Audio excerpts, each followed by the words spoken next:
Hello everyone, thank you for joining us today. We have some exciting things to go over, and it's really excitement in front of me. I don't have to even explain it. But joining me today is Edie Bell, a local gardener, avid gardener here in Barren County. Hello, Edie. Hello, I'm glad to be here. Yes, well, thank you for coming in, and wow, what a spread you brought for us today. And if folks can't really tell what is sitting on the table, we'll get into how you got to this point. But at its base, these are gourds. And now we're here in the fall season, autumn, and this is the time of the year that folks are really seeing gourds. They decorate with gourds, and you not only decorate with them, but you create life out of a gourd. I do, and I love raising gourds. I raise several kinds of gourds. Very good. Well, we're going to talk about all of that today. Of course, we're all decked out here in our flannel and our reds, and it really looks like fall here. I'm excited about it. The weather cooling down is my favorite part of the year, and then seeing all the colors. And then you showed me a picture just a moment ago of your table in your dining area, and it's spread with so many of these gourds. But first, let's just start talking about how do we get here? How do we start with these gourds? And like anything else, starts with a seed. It starts with a seed, and as you know, flowers are to make seed. Right. So we're going to start with seed, and first you have to purchase seed from a catalog in the kitchen garden here. Place a catalog, sell seed. I put the phone number on here for you. Or there might be a local grower that will sell you some seed. But you want fresh seed. The lifetime of most seed is only 1 to 2 years. But anytime you have any kind of seed, after it's dried, if you put it in a jar and put it in the freezer, it will extend the life of that seed. Very good. But you want to have a fresh, viable seed that has a seed sale in the Gourd Seed. So purchase your seeds, and there's so many kinds of gourds. There's dipper gourds, birdhouse gourds, necklace gourds, club gourds, snake gourds. I mean, the list goes on and on. So you get your seed, and I have found a fast way to make them germinate, which means that they will sprout. Or you can sow them directly in the garden, but it's going to take longer because it takes rain and moisture and heat. So if you have your gourd seed from the kitchen garden seed place, and the number is on the board here, take a piece of t-shirt about 5 by 10 and lay your seed in it. Dampen the rag. Put it in any kind of Ziploc bag, and always label the bag and what date that you put the seed in there. So the rag is damp, and you put this in a sunny window. In about 2 weeks for gourd seed, there's going to be a little sprout coming out of the bottom of each seed. So now you have it sprouted. And for a birdhouse gourd, it takes 140 to 180 days to get this from a seed to a gourd. And sometimes frost comes early and you don't have all of that time. So you can start this in your house in February, and after they germinate, you can move each little germinated seed to a little pot that has good potting soil in it and let it grow some. But always plants that you have started inside have to harden off. So most people some people have a deck, we do. So in March and the first part of April, we put our pots of gourds out on the deck, and I usually put any kind of window of glass, plexiglass in front of it so the wind doesn't beat them to death, and you harden them off. Now, we're going to put them in the garden, but we have to do it after frost in the spring. So that means the very end of April, you can put them in the ground, and the first week of May. Now, usually they say after Derby Day, you can plant anything. So we have germinated them. We've got the plants about that tall. We've hardened them off.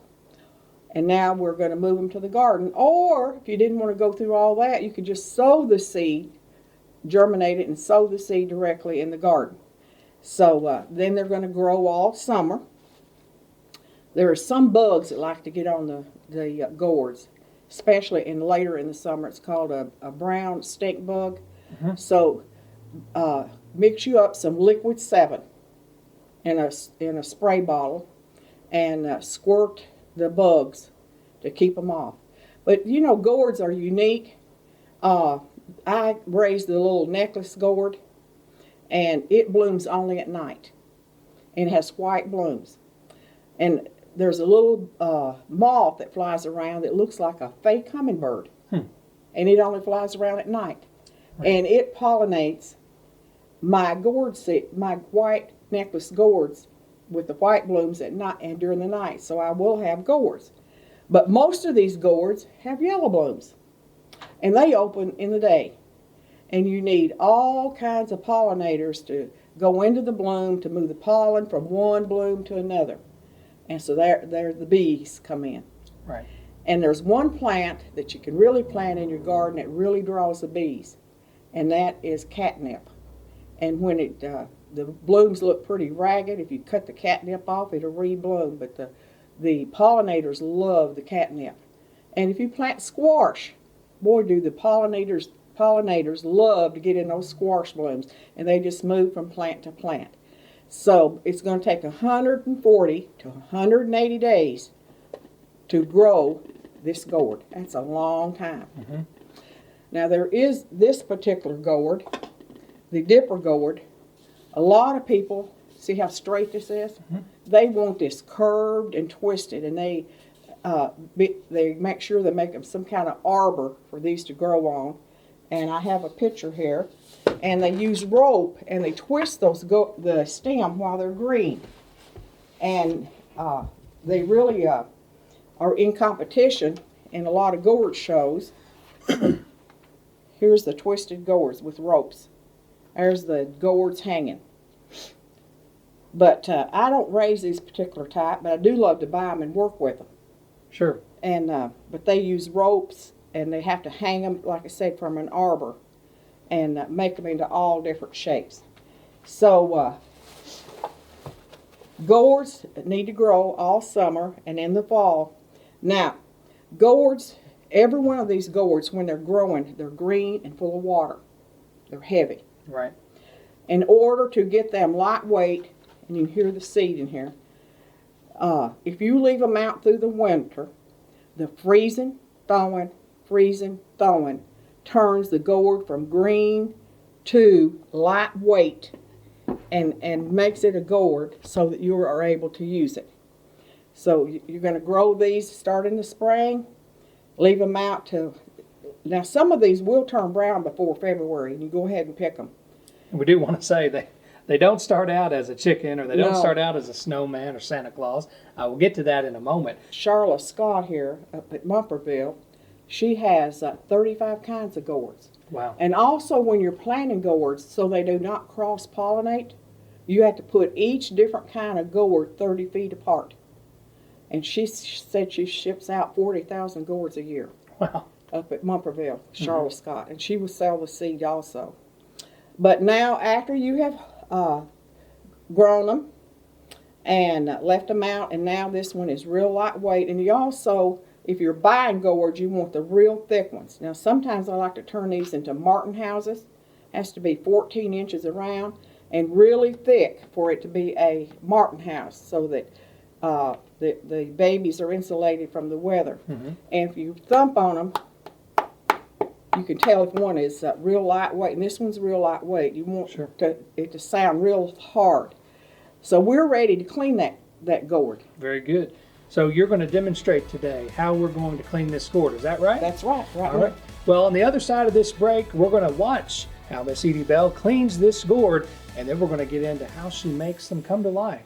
More after this.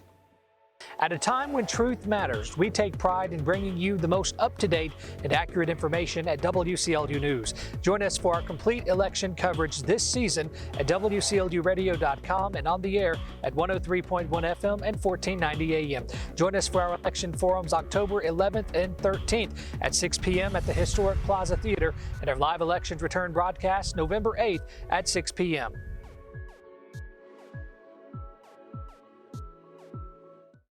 Welcome back to our gourd presentation today. Of course, we're joined with Miss Edie Bell here, avid gardener in Barren County. And just a moment ago, we learned a lot about gourds, and you have a wealth of knowledge about these things. I know that a lot of folks occasionally see them hanging, folks see them decorated, but maybe you didn't know about how they actually grow or what they look like. But thanks to Miss Bell, that's what we've been able to do today. Now, our next little bit of information here, we're going to learn how to clean a gourd, which is the first step that you need to take, obviously, if you're going to try to get it to this point or at least decorate them. Because as you can see, this isn't a very attractive decoration as it is naturally. So let's talk about what goes into cleaning a gourd. Well, there's 2 or 3 processes, and the easiest way I have found, now, I take the dried gourd and I go and dampen a towel, get it real, not soggy wet, but damp.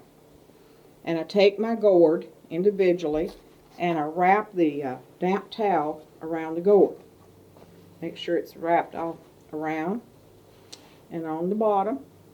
Now it needs to go in a bag. Now if I'm doing 10 or 12 gourds, I'd put it in a trash bag. Sure. And but if I'm doing one, I put it in a plastic bag and close it up and set it somewhere for 24 hours. And that is going to loosen all of that stuff on the gourd. But like I said, if I was doing 10 or 12, I would put it in a trash bag. And be careful where you set your trash bag, because there might be a little water drip out and you wouldn't want to ruin your floor. Right. And so after the gourd has been in there for 24 hours, and I will say the real lighter gourds that are not thick-walled, you might want to not leave them in there a full 24 hours, but you can tell when they're real thin. So after they have set, we're going to fill the sink up with warm, sudsy water. And we're going to take a steel pad and we're going to go over it. Now sometimes if there's a stubborn spot that won't come off, I use a knife and scrape it. Mm-hmm. And so go all over it with the steel pad. And it will turn out like this here. But I want to paint on my gourds, and really and truly, after you have scrubbed them off, we put them outside on the deck and let the sun shine on them, and within 2 or 3 hours, they're dry again. Much more presentable this way, yeah. too. Or if you have a place in your house where you could sit them, it's going to take a few hours longer than the sun outside shining on the gourds to dry them.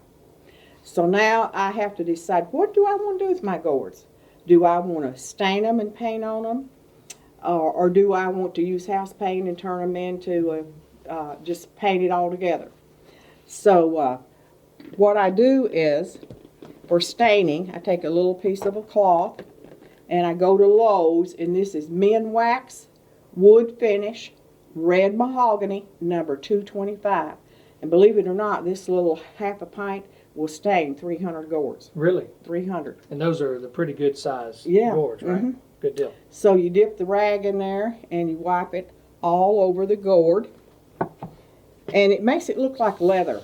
I like that red mahogany. It makes it look like leather. Sure. And it feels really nice, too, once it gets really smooth. Mm-hmm. Much different than that original where we started out, really like flaking off and sort of like a little roughage on it, if you will. Yeah. But this feels really nice. And the color, like you said, is very, very nice and presentable. Looks like a leather. Now, to clean your hands, to get that stain off your hands, I use soft scrub and a pad, and that takes the stain off of your hands. And usually 5 or 6 hours later, you're ready to paint on it. Now, I decide if I want to do apples or sunflowers or a bird. Flowers, of course, I have painted now for about 50 years, so I just freehand nearly everything I do. But people that do not know how to paint, they could use a piece of carbon paper, and that's an out-of-date word, carbon paper. Mm-hmm. They could put carbon paper on there and a design and trace it on there and then paint. And by the way, I use, believe it or not, all of these gourds, I use house paint. Oh, really? Latex house paint, because the little tubes that are about that tall, they're very expensive and they don't go very far, and house paint does the same thing. I just have about 10 colors, and I put them in containers and have them at my painting table, and I paint with them. So I stain them, let it dry, paint my design on there. Now some of them I like to paint all together, like to make a Frosty the Snowman. I paint White House paint and let that dry. And I will say some of these gourds, your gourds will not always set level. Now I've heard some growers say if they want a flat bottom, they go out there in the gourd patch and they put a board underneath it to try and get it to grow flat. Mm-hmm. But some of them will automatically grow flat, but some of them won't. So I have a wood shop, and if they won't grow flat, I want them to set flat, I take it to the wood shop, and I did this one. I sanded off a spot on the bottom so it will help it set flat. Or the arrangement over there, you can take a gourd and cut a hole out of it. You drill a hole in the gourd and then cut a hole out, and that one would not set flat for the flower arrangement, so I glued a round circle of wood on the bottom, and that will make your gourd set flat. So that's how I make them set flat. So then, after I stain some gourds, sometimes I want to cut a hole out, like to make the arrangement for the flower vase. Mm-hmm. Or I want to cut out a big hole, and which I did this chicken, put a chicken in here, chicken gourd that I had made, and I used pine cones for the wings, glued them on with super glue, and put fake straw in here, and this is honeysuckle vine. Mm-hmm. So to drill a hole in, to cut a gourd out, make it a hole any size. Drill a hole in your gourd. I'm going to set this down real gently.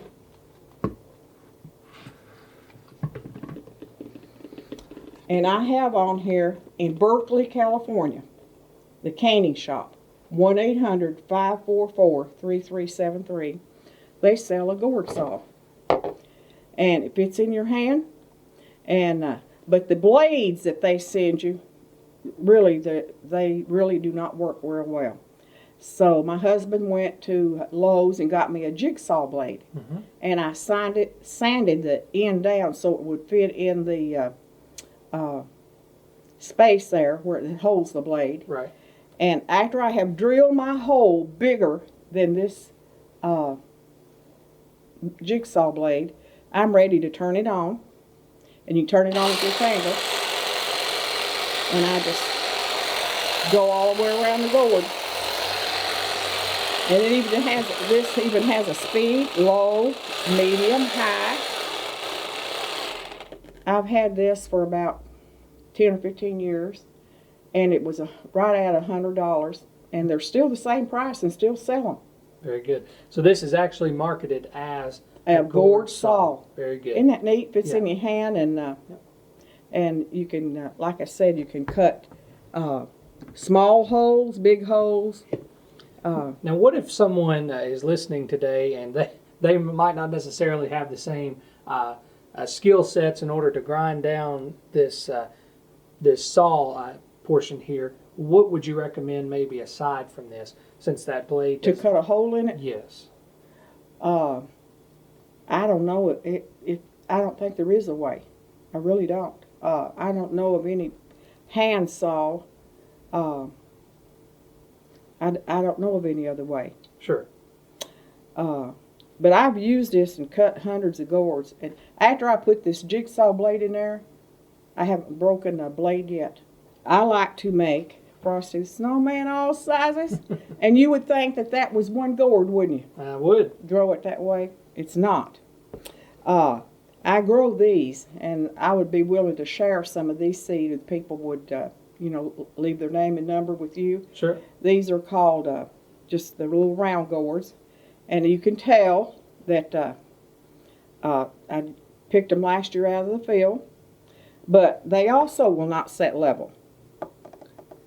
That just barely sets level. But I take them out to the wood shop, and anybody could use any kind of sander. And I sand this here a little bit on the sander, and this side here. You remember I've sanded this so it sets up a little bit. Mm-hmm. And after Loctite has sort of done its job. Usually takes about 10 or 15 minutes. I always come back with a hot glue gun and put a little glue in the back, because if somebody dropped that, the Loctite might come unglued. Right. But when you have two types of glue, it's not going to come apart. And especially when you're selling them at a bazaar or something, you want them to be real sturdy. Sure. So, and after I have those glued together, and my Elmer's glue in the back, and you can't even tell there's Elmer's glue there. No. Not Elmer's glue, but the hot glue. Yeah, it's very Yeah. very discreet. Yep. Then I use my white house paint, and it takes 2 coats of paint. And time you put your little scarf on there, you can't see the hot glue, and it's ready to go. And the hat is really basically 2 pieces of material. I cut a circle of a black material, and I cut a rectangle one and folded it over, and sewed one side and stuffed it and tacked it on there. And then there is one thing, another glue that you would need, and that's a super tacky glue. There's an Arlene super tacky glue, and if you're going to glue a hat on something or a scarf to them, put a little dab of tacky glue on the top and put your material down, and it will hold it. That would be hard to get off. Sure. So you need Loctite glue, you need a hot glue gun, and you need super tacky glue. Now the nose for a lot of my Frosties is a toothpick I painted orange. I thought that's what that was. And I drilled a hole, and against the tacky glue, put a little glue on the end of it and stuck it in the hole, and you have a 3D nose. And I also like to go to Hobby Lobby and buy their fake snow. Right. It's just fake snow in a little container about like that, and I like to smear fake snow on the hats. And you use house paint to smear on the greenery. Right. And so I did that on the little one. Well, you went over a lot of things today, and you've shown off lots of interesting gourds that you've created, just things that you have come up with, which I'm really impressed with. When we return from this break, we're going to wrap things up today. We're going to talk a little bit more about what we have on the table, a little bit more about how you might be able to get one of these gourds, and some things about just locally where you might find resources to help you with your journey if you're interested in creating gourds after this.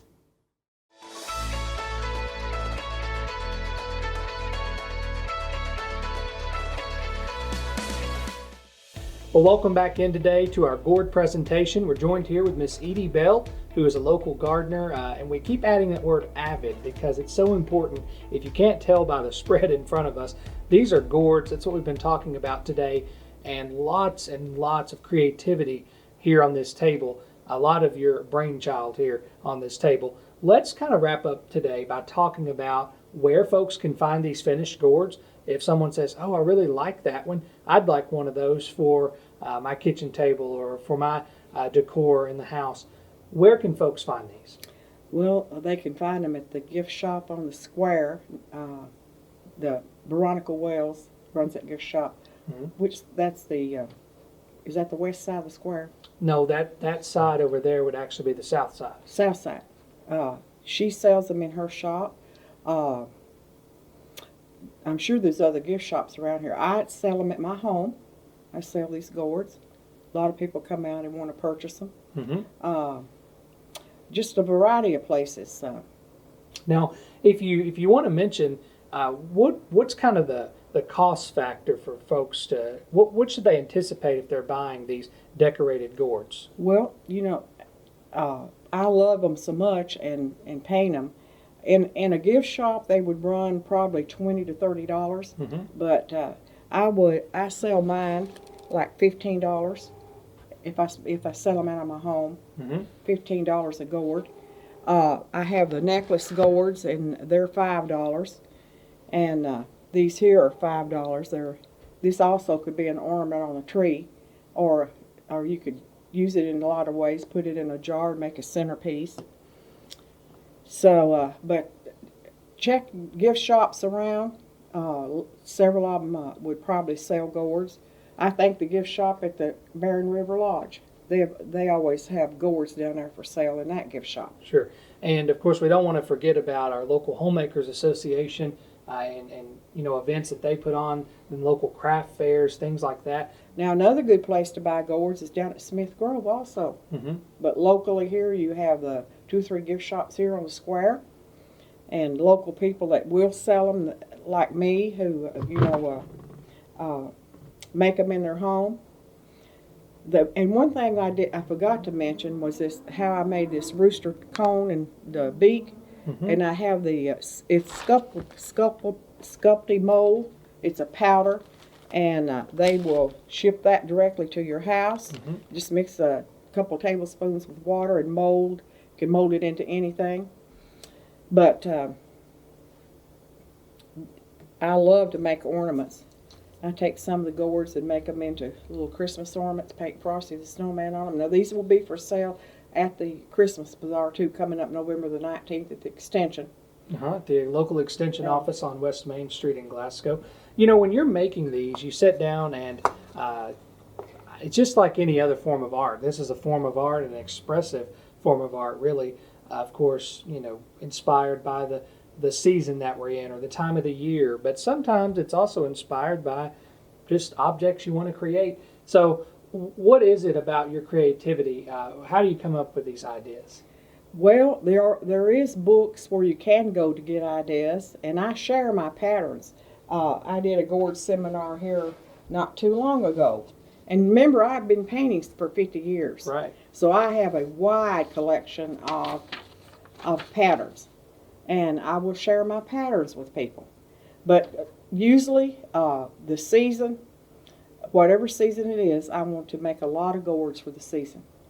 And I love to decorate my Thanksgiving table over here with gourds and all different shapes and sizes of gourds and candles burning in the middle of the centerpiece. It looks really nice. Yeah. It really makes you feel like you're at home, and it really speaks to the autumn season. And again, it's just that harvest time. It just feels really nice. I love fall. And, yeah. Well, And one last thing. sure. See, it doesn't matter what type of small or large basket. Mm-hmm. Just paint gourds with house paint and streak it and just fill your baskets up, and they look so pretty on your porch, or if you have a fireplace hearth, put a big basket full there, or set one on the floor, and it just brightens your day just to see all this bright colors. Yeah, and we'll show folks here. You've put several of these gourds here in this basket. And yeah, now this is a gourd that I got last year, and I painted it tan and streaked it burgundy. Mm-hmm. And this was a dipper gourd, and this was a birdhouse gourd, and this is one of these little round ones here. And even sometimes your squash, believe it or not, that's not even a gourd. This Right. is a squash. I thought that's what that looked like. They will dry, and you can use them for in with your gourds. But I like to use all shapes and sizes and colors. And this one here, I even put a scarecrow in that other basket, Mm-hmm. and set it on the porch, and it just gives people a welcome to walk up to your front door and to see beauty. Sure. Well, we're excited about it, and again, thank you for coming in today. I feel like a lot of the time, art is a big thing, and hopefully always will be. But these primitive style of decor, taking something straight from a garden, putting things from nature, whether it's the stuff off of a pine tree or the straw and the honeysuckle vine, all of this stuff that you can just find outdoors. Absolutely. And you dry it out and you can create all of this art. So makes it fun, makes it really interesting, and also makes it affordable too, really, because all of this is fairly affordable to create, and you enjoy it, I'm sure. And the thing of it is, if you take good care of it, when the season's over, I'll take those out and put them in a trash bag, Mm-hmm. and bundle them and put them in a safe place, and they will last 40, 50 years if Wow. nobody steps on them or cracks them. Yeah. And it's something that will last and last and last. Very good.